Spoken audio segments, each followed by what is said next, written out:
Done बनेगा, मतलब चलो अच्छा इसको 6 कर लेते हैं। चलो बस एक टाइम पे एक ही का डन बनता है, पहले एक ही बनेगा।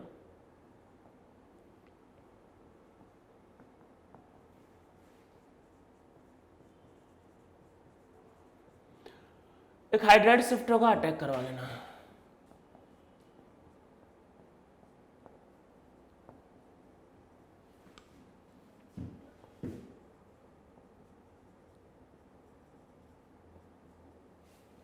दोबारा सेल बचा है, दोबारा अटैक होगा।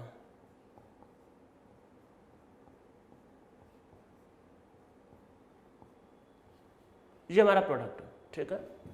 तो समझ में आ रहा होगा। तो इस तरीके से हम लोग रिएक्शंस को करवाते हैं इसको।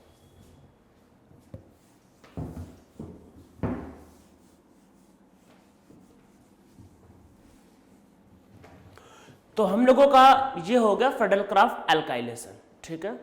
अब हम लोग आगे चलते हैं, तो आगे हम लोग नेक्स्ट लिखते हैं फ्रीडल-क्राफ्ट एसाइलेशन। तो नीचे लिखो फ्रीडल-क्राफ्ट एसाइलेशन।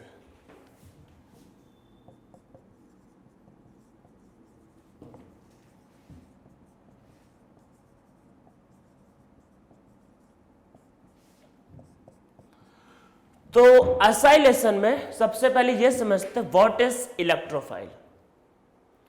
तो इसके केस में हमारा जो इलेक्ट्रोफाइल है वो होता है Rc positive double bond O, ठीक है। ये इलेक्ट्रोफाइल है। इस इलेक्ट्रोफाइल में सबसे पहली बात तो याद रखना है कि इसमें रीअरेंजमेंट नहीं होता है, नो रीअरेंजमेंट। आपके मन में आएगा सर क्यों रीअरेंजमेंट क्यों नहीं होता है? अरे बगल में ऑक्सीजन है, लोन पेयर, दिलदार आदमी लोन पेयर देगा, स्टेबल कर देगा, खत्म। जब कार्बन स्टेबल ही हो गया तो किस बात का टेंशन, ठीक है। तो इसमें नीचे लिख लो पहले इलेक्ट्रोफाइल है और इसमें सबसे पहली अच्छी बात कि रीअरेंजमेंट का टेंशन खत्म। तो इसमें नीचे लिखो in this reaction no rearrangement take place, ठीक है। तो यहां पे ध्यान रखना है कि रीअरेंजमेंट नहीं होता है। In this reaction no rearrangement take place, तो यहां पे रीअरेंजमेंट नहीं होता, ये हमारा रिएक्शन हो गया, ठीक है। ये इलेक्ट्रोफाइल। अब क्वेश्चन आती है जनरेट होगा कैसे इलेक्ट्रोफाइल, ये अब जनरेट कैसे होगा? तो इसके लिए क्या क्या रिएजेंट ले सकते हैं वो देखते हैं। तो लोगों को जो ज्यादा पसंद आता है वह RCOX, अरे वही हलाइट, एसिड हलाइट, एसिड का हलाइट, और साथ में AlCl3, अरे कोई भी लुईस एसिड जो आपका मन करे ले लो, ठीक है। X को बाहर निकाल देगा, फटाफट बन जाएगा, ठीक है। ये हो जाएगा। ये आप और क्या ले सकते हो, एक कार्बोक्सिलिक एसिड और साथ में H पॉजिटिव, मतलब कार्बोक्सिलिक एसिड के साथ H2SO4, H2SO4 का H पॉजिटिव को बाहर निकाल देगा और अल्टीमेटली वही बनेगा। देखो H2SO4 का जो H होगा, जैसे हमने करवाया था नाइट्रोजन में, वैसे ही अटैक, और इससे बन जाएगा Rc पॉजिटिव, उससे डबल बॉन्ड O, और वाटर बाहर। तो ये मतलब ये हमारा रिएजेंट ही है, ठीक है। ये ले सकते हो, या आप चाहो तो ऐसा भी कर लो, RCOOH के साथ ले लो SOCl2। बोलोगे SOCl2, अरे SOCl2 OH की जगह Cl लाता है, ठीक है। पहले ये करवा लो तो इससे बन जाएगा ये, और जब ये करवा के आपको मतलब मिल जाए वो, तो फिर इसका रिएक्शन AlCl3 के साथ, एक्चुअली इससे पहले ये बनेगा और इसका मतलब ये हो जाएगा रिएक्शन, ठीक है। ये हो सकता है। या चौथा बहुत इंटरेस्टिंग है, एनहाइड्राइड। एनहाइड्राइड ले सकते हो, ठीक है। साथ में कोई भी एसिड, कोई भी H प्लस भी चलेगा और लुईस एसिड भी चलेगा। देखो होगा क्या, H प्लस लोगे, यहाँ पे अटैक करेगा और इसको तोड़ने में हेल्प कर देगा, और ये टूटेगा तो इधर एसिड अलग और ये अलग, तो बन गया इलेक्ट्रोफाइल। तो क्या क्या ले सकते हैं, देखो क्या क्या, एसिड हलाइड, खुद एसिड या एनहाइड्राइड। एनहाइड्राइड के साथ H प्लस लेना पड़ेगा, या लुईस एसिड। लुईस एसिड में क्या होता है, लुईस एसिड में क्या होता है, जिसके पास वैकेंट ऑर्बिटल होते हैं वो भी अटैक करेगा और इसको तोड़वा देगा, ठीक है। तो आप कोई भी ले सकते हो, किसी से भी रिएक्शन हो सकता है। तो ये आपके पास रिएजेंट्स को जनरेट करने के मेथड होंगे।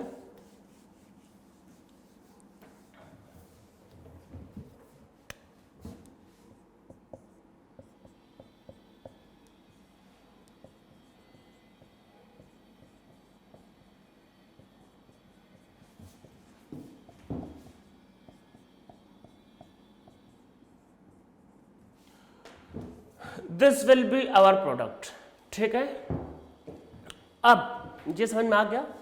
तो देखो इसमें अच्छी बात क्या है, सबसे पहले अच्छी बात, रीअरेंजमेंट का टेंशन खत्म। दूसरा, CO is very strong electron withdrawing group, तो बेंजीन से इलेक्ट्रॉन विड्रॉ करेगा। और याद करो मैंने फिडेलक्राफ्ट में बताया था कहाँ कहाँ रिएक्शन नहीं होगा, तो इसमें तो फिडेलक्राफ्ट रिएक्शन हो ही नहीं सकता। मतलब यहाँ पे पॉली सब्स्टिट्यूशन का झंझट भी खत्म, ना पॉली सब्स्टिट्यूशन का झंझट ना रीअरेंजमेंट का झंझट। तो असाइलेशन में ये सब बहुत अच्छी बातें हैं।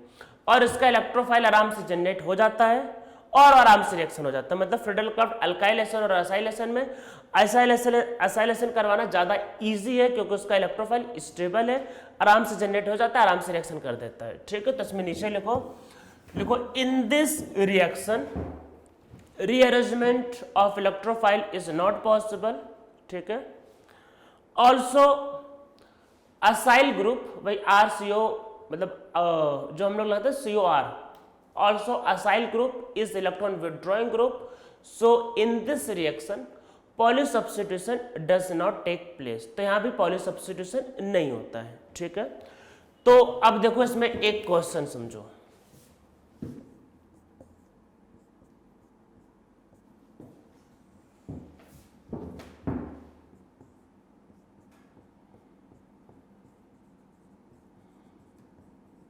एग्जाम्स में देखो पहले क्या होता था, पहले मतलब जेई मेन में या फिर नीट में क्या होता था या फिर एडवांस में, पहले एडवांस में क्या होता था कि आपको बोलता था इससे ये खुद से करवाओ, आप खुद रीजन लिखते थे कि ये करवाएंगे वो करवाएंगे। अभी क्या आपको ऑप्शन में दिया रहेगा, तो आपको बोलेगा कि ये रिएक्टेंट ये प्रोडक्ट, बोलेगा क्या रिएजेंट यूज करे, और 4 ऑप्शन दिए रहेंगे, ये ले सकते ये ले सकते ये ले। मतलब पहले क्या था, पहले ऐसे क्वेश्चंस बहुत डिफिकल्ट होते थे ऑर्गेनिक केमिस्ट्री में। मतलब इसको करना मीन्स समझ लो बहुत बड़ा चैलेंज था, क्योंकि आपको खुद सोचना होता था कि इससे ये कैसे बने, और ऑप्शन तो होते नहीं थे। आजकल के क्वेश्चंस का जो पैटर्न है उसमें रिएक्टेंट दिया होता है, प्रोडक्ट दिया होता है, रिएजेंट पूछा जाता है कि क्या ले कि ये बन जाए, और ऑप्शन दिए रहते हैं। ऐसा क्वेश्चन जेई मेन में भी आ सकता है, एडवांस में भी आ सकता है, सीटी या फिर जेई मेन एडवांस सीटी नीट सब में, नीट में भी आ सकता है। नीट में भी ऐसे क्वेश्चन आते हैं रिएजेंट्स को क्या लिया जाए, नीट होगा या जेई मेन होगा तो क्वेश्चंस का मतलब इजी होंगे, रिएजेंट्स कम होंगे, एडवांस होंगे तो रिएजेंट्स की लाइन लगी होगी, बस यही होगा। अब देखो ऐसे केस में अगर आप सोचो कि हम लोग जो रिएजेंट जो ले, मतलब क्या रिएजेंट है, ऑप्शन दिया रहता है। तो अगर आपने जैसे पढ़ाई लिखाई मान लो आपने नहीं किया है, बहुत कम किया हुआ है पढ़ाई लिखाई, तो वही कहते हैं ना कि जो लिटिल नॉलेज होता है वो डेंजरस होता है। उसका एग्जांपल मैं बताता हूँ क्या होता है। कम पढ़ाई लिखाई करोगे तो आपको लगेगा ये दिया है और साथ में ये दिया है, तो आपको लगेगा एकदम सही सेल निकलेगा बाहर, पॉजिटिव चार्ज अटैक कराओगे। लिटिल नॉलेज के बाद आप रीअरेंजमेंट के बारे में सोचोगे भी नहीं, और ये इसका आंसर एक्चुअल है ही नहीं। तो उसमें आपको +4 तो छोड़ो, आप नहीं ट्राई करते तो आपको मिलता है 0, पर आपने ट्राई कर लिया तो आपको मिलेगा -1, तो उल्टा आपको माइनस में मार्क्स मिल जाएगा, नेगेटिव। तो अब क्वेश्चन इसमें क्या करें, तो इसमें करते हैं CH3 CH2 COCl का रिएक्शन पहले करवाएंगे AlCl3 के साथ, तब क्या बनेगा, तब देखो क्या बनेगा। जब पहले ये मैं करवा के दिखा, तो ये पहले करवाया तो उसके बाद बना CO CH2 CH3। इसके बाद इसके बाद 2 रिएक्शन पढ़ाए तो थे, क्लेमेंसन रिडक्शन और वुल्फ किस्नर रिडक्शन, कोई भी यूज कर लो। तो इसमें आप क्या करवा सकते हो, इसमें आप करवा सकते हो क्लेमेंसन रिडक्शन। क्या है, जिंक मरकरी साथ में कंसंट्रेटेड HCl, आराम से मिलेगा बेंजीन पे CH2 CH2 CH3। तो मतलब पहले कैसे मिलेगा, पहले करवाएंगे फ्रिडलक्राफ्ट एसाइलेशन, फिर कराएंगे क्लेमेंसन रिडक्शन, और आपको आराम से ये मिल जाएगा अच्छा खासा हाई यील्ड। तो ये इसको करवाने का तरीका है, ये ऐसे करवाते हैं, ठीक है। तो इसीलिए क्या है कि अगर आपको पूरा से रिएक्शन का नॉलेज नहीं है तो ऑर्गेनिक केमिस्ट्री के क्वेश्चंस को ट्राई मत करना, अदरवाइज +4 की जगह आपको मिलेगा -1, ठीक है। तो वहां पे जो थोड़ा बहुत जो नॉलेज होगा वो आपके लिए बहुत डेंजरस हो सकता है, ठीक है। और ऑर्गेनिक केमिस्ट्री में मैंने जो देखा है, मोस्ट ऑफ द लोगों को लगता है वो बहुत विद्वान है, और जहाँ पे इंटेलिजेंट और विद्वान आप समझोगे और नॉलेज थोड़ा बहुत है तो आपको सिर्फ माइनस में मार्क्स मिलेगा, पॉजिटिव उससे तो मिलेगा ही नहीं, ठीक है। तो इसीलिए ऑर्गेनिक केमिस्ट्री में थोड़ा सा ध्यान देने की जरूरत है, इंटरेस्टिंग पर थोड़ा ध्यान देने की जरूरत है, ठीक है। तो ये तरीका होता है एक्चुअल में हम लोगों को बेंजीन पे चेन को बनाने के लिए।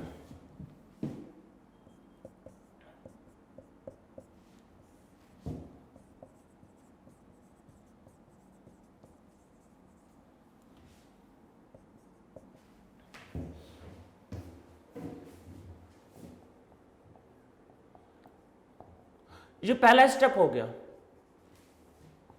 उसके बाद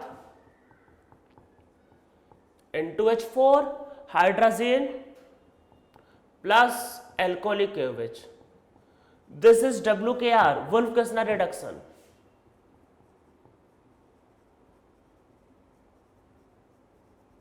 This will be the product.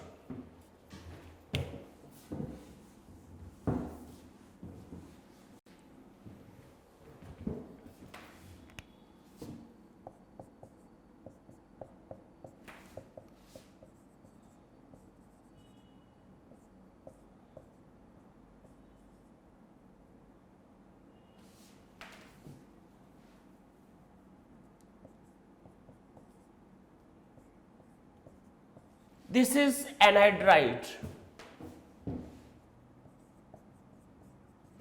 NCl3 लेंगे, इसको तोड़ने में हेल्प करेगा और अटैक करेगा, एक साइड से टूट जाएगा, एक ही साइड का भी जो टूटेगा उस पर ध्यान दो सिर्फ।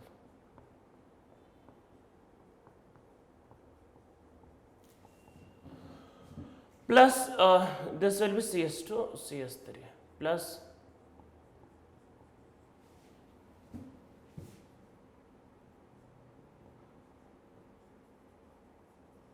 ये इसका आंसर होगा, ठीक है।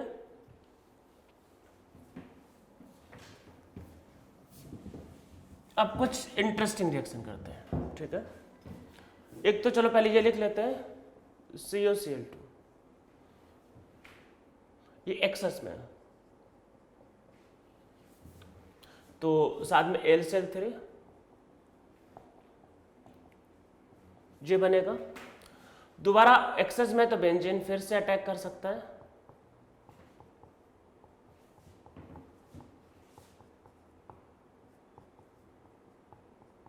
और WKR करवा दोगे तो CH2 हो सकता है, ठीक है। ये करवा लो, समझ में आ रहा होगा।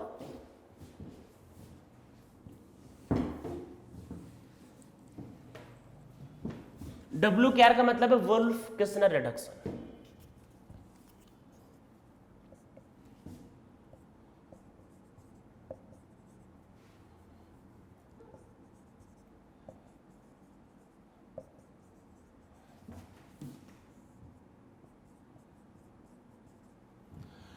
This is succinic acid. क्या है? सक्सेनिक एसिड, कॉमन नेम है, ओम्स गैप मैंने लिखवाया था, सक्सेनिक एसिड। सक्सेनिक एसिड का मैं एनहाइड्राइड बना रहा हूं।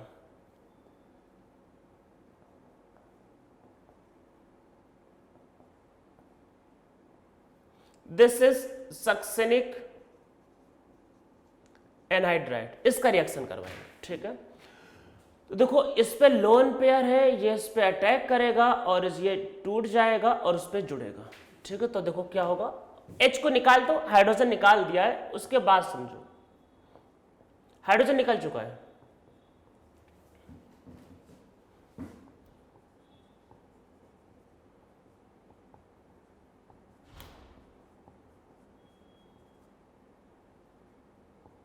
ठीक है, ये आएगा। इसको हम लोगों ने किसी एसिड से मान लेते हैं पास करवा दिया, तो इसकी जगह एसिड बन जाएगा। ठीक है, देखते जाओ, पूरा स्टेप देखते जाओ फटाफट।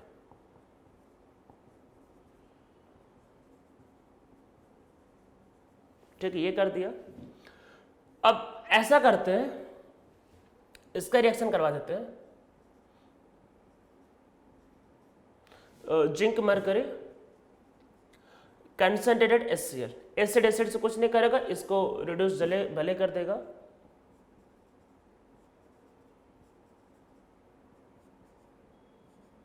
ठीक है, ये आया सीरीज। इसका रिएक्शन करवाते हैं SOCl2 के साथ।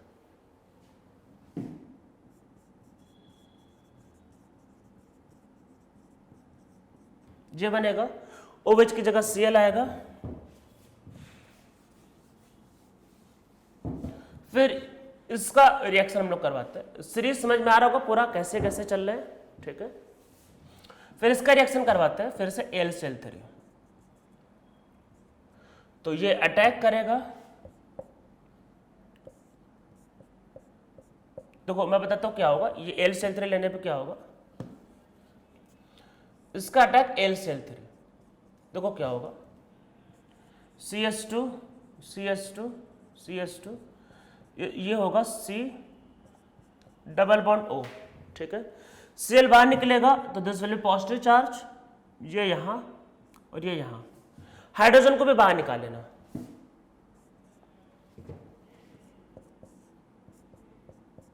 अरे यहां पे एक हाइड्रोजन होगा, ध्यान रखना, कुर्बानी देने के लिए हाइड्रोजन प्रेजेंट है। ऑर्गेनिक केमिस्ट्री में हाइड्रोजन रहता है रेडी हमेशा कुर्बानी देने के लिए, वो हमेशा दे देगा अपनी कुर्बानी, उसका टेंशन नहीं लेना है। This zinc mercury concentrated HCl, ये क्या, क्लेमेंसन रिडक्शन, क्लेमेंसन। ठीक है, और चलो एक स्टेप और, पैलेडियम कार्बन हीट, तो क्या बना, नेप्थलीन। तो हम लोगों ने क्या किया, नेप्थलीन बनाया, नेप्थलीन। तो कैसे, बेंजीन का रिएक्शन सक्सेनिक एनहाइड्राइड के साथ किया, सीक्वेंस आप देख लेना, और आपके पास क्या बनता है, naphthalene. So our product is naphthalene.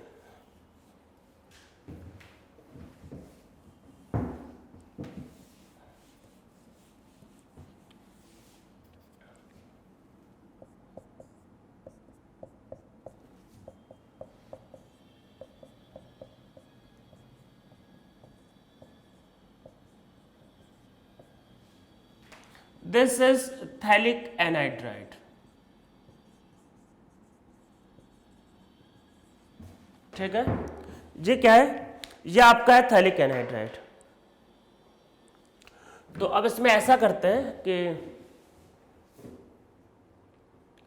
पहले AlCl3 का अटैक, फिर दोबारा H पॉजिटिव का अटैक। ठीक है, इतना करने के बाद देखो ये पॉजिटिव बनेगा, उस पर अटैक हो जाएगा।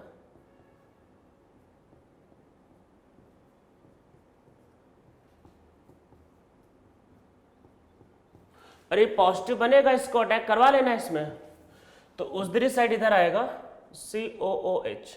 ठीक है, आया। अब इस पे क्या होगा, SOCl2 Cl आ जाएगा। ठीक है, और फिर इसमें फिर AlCl3, तो ये इधर अटैक हो, या चलो पहले इसमें पहले इसमें करा लेते क्लेमेंसन रिडक्शन।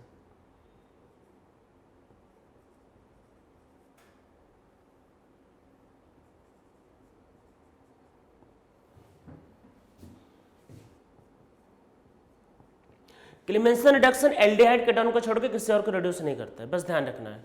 बस अल्कोहल नहीं होना चाहिए, एसिड एसिड को तो कुछ वो डिस्टर्ब नहीं करता है। एसिड के साथ उसका कॉन्सेप्ट है जियो और जीनो, दो डू नॉट डिस्टर्ब नहीं करता है वो।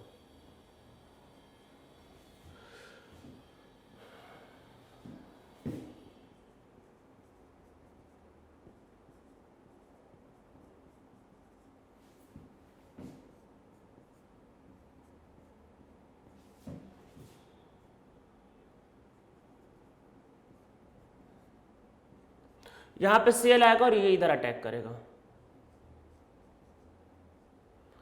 ये आप करवा के देखना, यहां पे एक हाइड्रोजन है, ये हाइड्रोजन कुर्बानी देगा, ये इधर जुड़ेगा।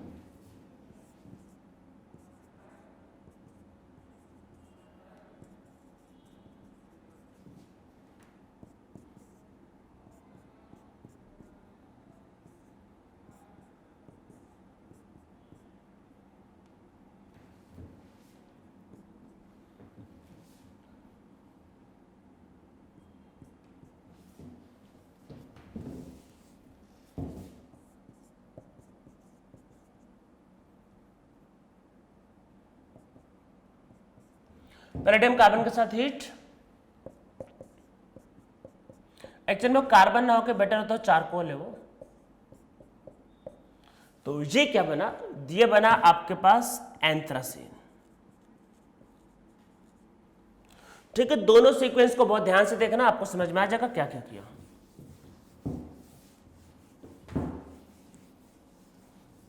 तो इसका प्रोडक्ट है एंथ्रासीन। ठीक है, तो ये समझ में आ रहा होगा। तो हम लोगों का ये रिएक्शन भी हो गया, दैट इज फिडेलक्राफ्ट एसाइलेशन भी हो गया हम लोगों का।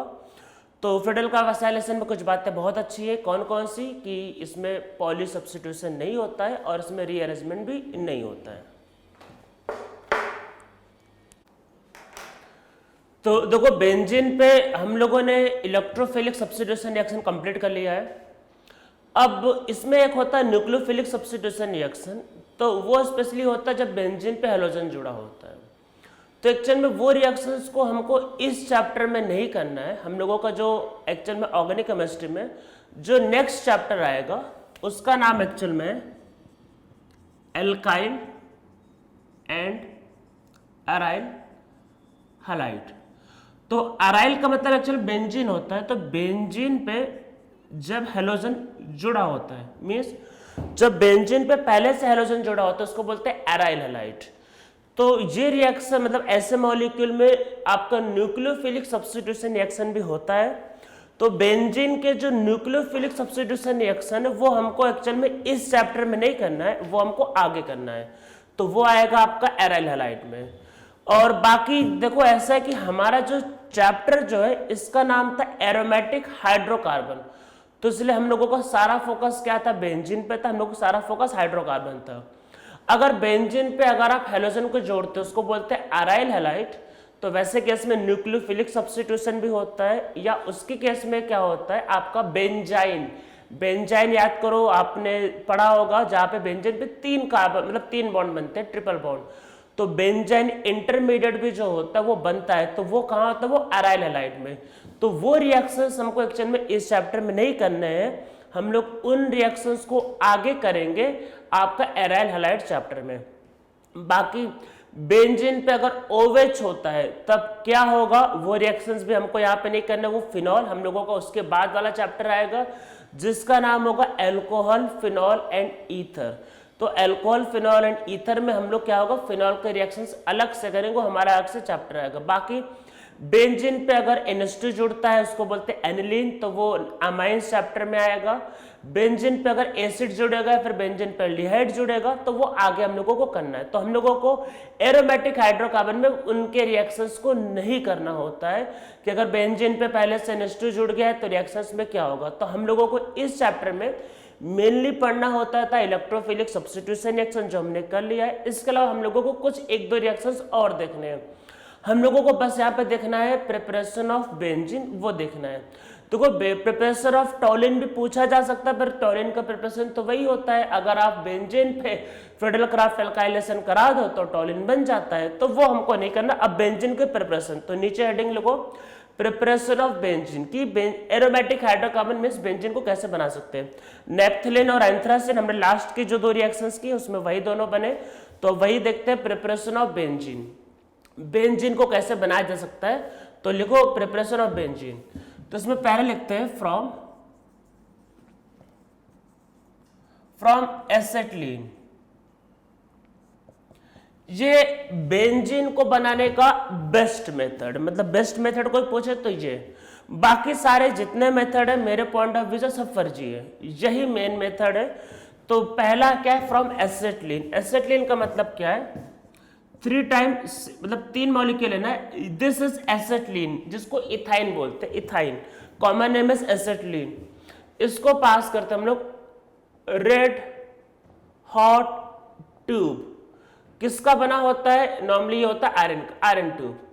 रेड हॉट ट्यूब, बहुत हाई टेम्परेचर कुछ लोग कहते हैं 900, कुछ लोग कहते हैं 1000, कुछ लोग कहते हैं 1200, ऐसा लिखा होता है। तो टेम्परेचर नॉर्मली 1000 डिग्री सेल्सियस के आसपास होता है या फिर होगा 1273 केल्विन। ठीक है, इतना टेम्परेचर चाहिए होता है। तो मतलब जब आप एसिटिलीन गैस को एक आयरन के ट्यूब से पास कराते हो, रेड हॉट आयरन ट्यूब जहां पर टेम्परेचर 1000 डिग्री के आसपास है, तो इस मॉलिक्यूल का क्या होता है? इसका होता है साइक्लिक पॉलीमराइजेशन। और जो आप लोगों ने ये रिएक्शन आप लोगों ने एल्काइन के प्रॉपर्टीज में भी पढ़ा हुआ है, तो ये आपका होगा इसका साइक्लिक पॉलीमराइजेशन, और इससे आपके पास बनता है बेंजीन। तो यहां पे देखो होता क्या है, तो यहां पे ये 3 मॉलिक्यूल ऐसे लिख लो,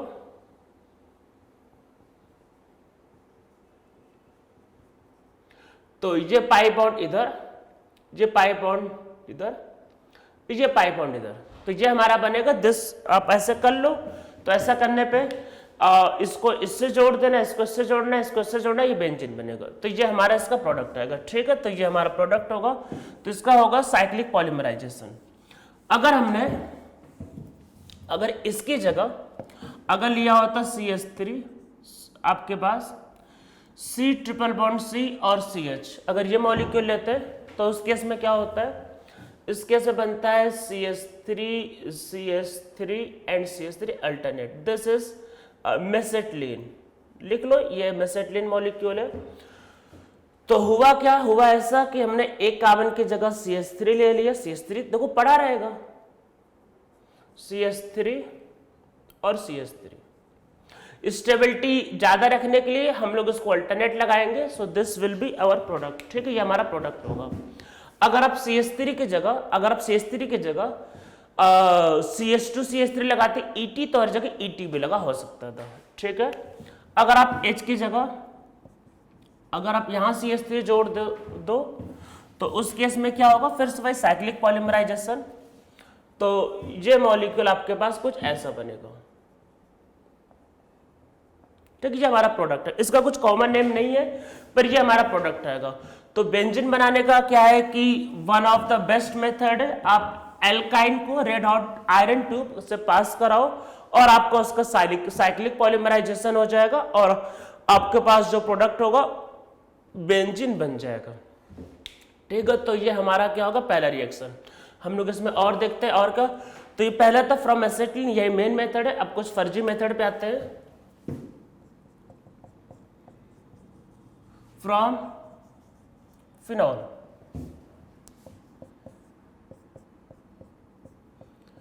अगर आप फिनॉल का रिएक्शन जिंक के साथ करते हो तो जिंक की टेंडेंसी ऑक्सीजन को लेने की बहुत ज्यादा होगी। ऑक्सीजन निकाल लो तो बेंजीन ही बचेगा।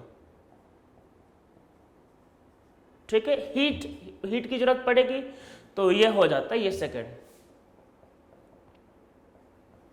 थर्ड लिख लो, मैं सीधा सीधा बोलो, from benzoic acid. Benzoic acid का रिएक्शन आप करो सोडा लाइम के साथ। Soda lime decarboxylation, soda lime याद आया ना, soda lime decarboxylation, CO2 gas बाहर, benzene will be the product. ठीक है, फोर्थ, बेंजीन का रिएक्शन सल्फोनिक एसिड के साथ। मैंने थोड़ी देर पहले जैसे बताया कि डिसल्फोनेशन हो जाता है बहुत इजीली। इसको आप बस हीट कर दो या बहुत बेटर होगा कि कुछ डाइल्यूट ले लो, डाइल्यूट मतलब पानी में डाल के हीट कर दो, वाटर के साथ हीट कर दो, स्टीम के साथ हीट कर दो। स्टीम वाटर इसको हेल्प करेंगे निकलने में, किसको? SO3 को। तो ये आपके पास बन जाएगा बेंजीन। ठीक है, स्टीम ले लो, वाटर ले लो, हीट कर दो, डाइल्यूट HCl ले लो, हीट कर दो, तो SO3 को निकलने में हेल्प कर देंगे और आपके पास बन जाएगा वही क्या? बेंजीन। ठीक है, तो ये मेथड होगा। एक मेथड इसमें एक दो और देख लो। अगर बेंजीन पे हेलोजन जुड़ा है, हेलोजन को निकालना पड़ेगा, बहुत तगड़ी मेहनत करनी पड़ेगी, बहुत ज्यादा। तो इसको निकल और एल्युमिनियम के साथ इसको हीट करते हैं, बहुत स्ट्रॉन्ग, तो उस केस में भी बेंजीन बनता है। ठीक है, ये हो गया। एक इसके अलावा एक आप लोगों को शायद याद हो, एल्केन का प्रॉपर्टीज में एक था रिएक्शन एरोमेटाइजेशन, क्या था, हेक्सेन। अगर आप हेक्सेन का रिएक्शन करते हो, इसको अगर आप Cr2O3 और Al2O3 इसके साथ हीट करो, या तो ये ले सकते हैं, या आप इसमें ले सकते हो V2O5 भी ले सकते हो, V2O5 और साथ में Al2O3 के साथ हीट ये कर सकते हैं। और होते हैं जो हम लोगों को आगे एराइल हैलाइड में या फिर फिनॉल में, वो सब चैप्टर आएंगे तो वहां करना। अभी हमारा सारा फोकस सिर्फ एरोमेटिक वाले में है, किसमें, हाइड्रोकार्बन पे।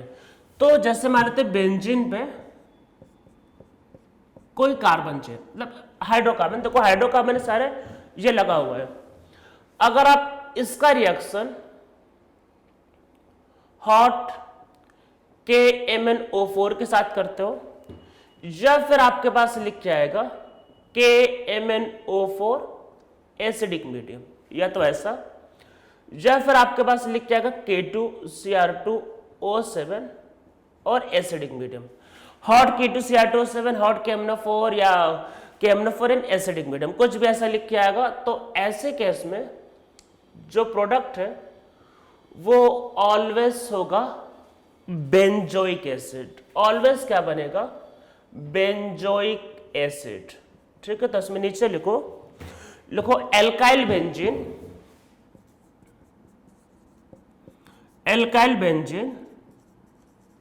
on strong oxidation in the presence of hot KMnO4 or acidified KMnO4 or acidified K2Cr2O7 always form benzoic acid as the product. In this reaction, benzylic carbon must have at least one hydrogen। ठीक है, एक hydrogen चाहिए भाई, उसी पे ही attack करके reaction चालू होता है। अगर हाइड्रोजन नहीं होगा तो रिएक्शन नहीं चालू। बेंजाइलिक कार्बन का मतलब क्या होता है, बेंजीन के बाहर वाला कार्बन, मतलब ये जो बेंजीन होता है, बेंजीन से जो पहला कार्बन, मतलब ये बेंजीन के बाहर ये जो पहला कार्बन होता है, इसको बोलते हैं बेंजाइलिक कार्बन। मतलब बेंजीन के बाहर जो पहला कार्बन होता है यही होता है बेंजाइलिक कार्बन पहले। तो इस पहले वाले कार्बन पे एक हाइड्रोजन होना जरूरी है। एक भी हाइड्रोजन होगा तब भी रिएक्शन हो जाएगा और आपका जो काम है वो चल जाएगा। तो अब देखते क्या है रिएक्शन।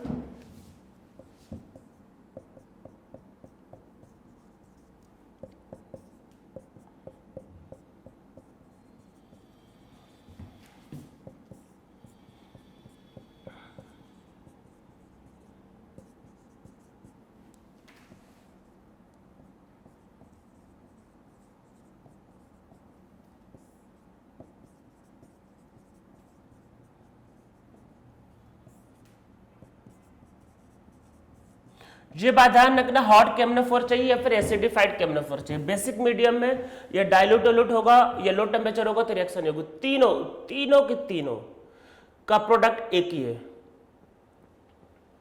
Benzoic acid. बाकी कार्बन CO2 की फॉर्म में उड़ जाते हैं, वो आपका टेंशन नहीं है। एक हाइड्रोजन देखो यहां भी है, कम से कम एक चाहिए, मैंने कहा मिनिमम 1 हाइड्रोजन। 2 होगा और अच्छी बात है, 3 होगा और अच्छी बात है, चल जाएगा। ठीक है, पर अगर इसकी जगह